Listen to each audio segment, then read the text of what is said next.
Reels are fantastic for reach, and that's why this game is worth learning. Keep it simple.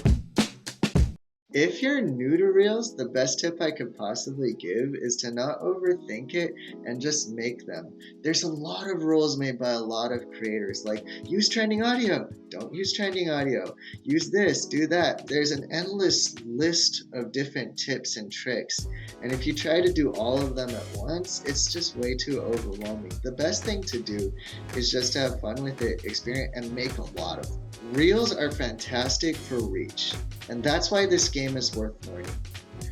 If you learn how to do Reels right, you're gonna get crazy reach. And Instagram has come out and said video is what Instagram is all about. Current executive Adam Mosseri, he's like, Instagram is no longer a photo sharing app, which is nuts, because if you were on Instagram since the start, you're like, no, this is the photo sharing app where you put pretty filters and make a very beautiful profile. But Instagram made a firm pivot and saying, no, we're all about video, especially that short form video in Reels. So it's infinitely worth it to start learning Reels, even if you're not getting a ton of views off the bat. Keep it short and snappy. Do not overthink this. When you make a Reel, it should not be taking you like an hour, 2 hours every time you sit down to do it. I did that for a few of my Reels, but the thing is, like, it'll take multiple Reels to really get one that gets you the reach that you want.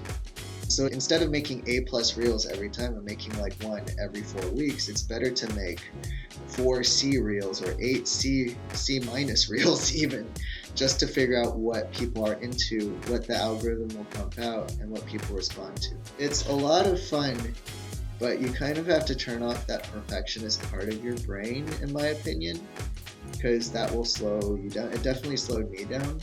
It's great to do something like a 30-day Reels challenge, maybe even especially if you're busy, because it forces you to not overthink. You don't have time when you're doing one every day to overthink, and that's part of the point of doing a 30-day challenge. In fact, I would say one of my best tips might be to just copy other Reels, but do it your way and do a straight up 7-day challenge so that you don't have time to overthink. Quality versus quantity when making Reels.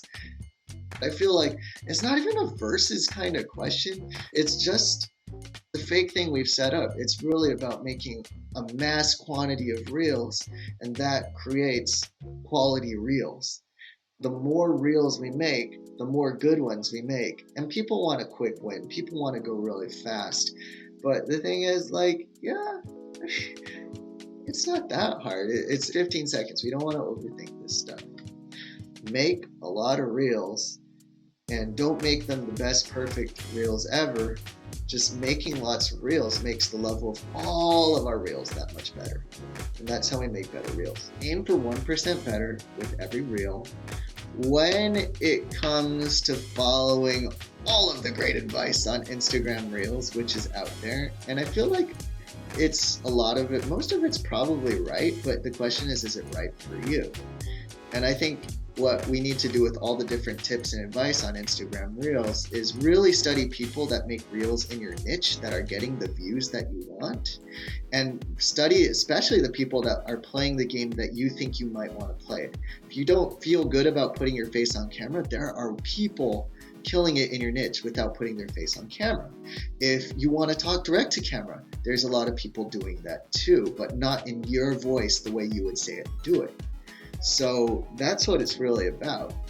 There's so many tips that it's overwhelming. So a great way to filter through it and figure out what you can do the best that you can is to find people that would do it the way you feel comfortable doing it and are killing it. If you don't want to dance on camera, don't take advice from the guy who's twerking.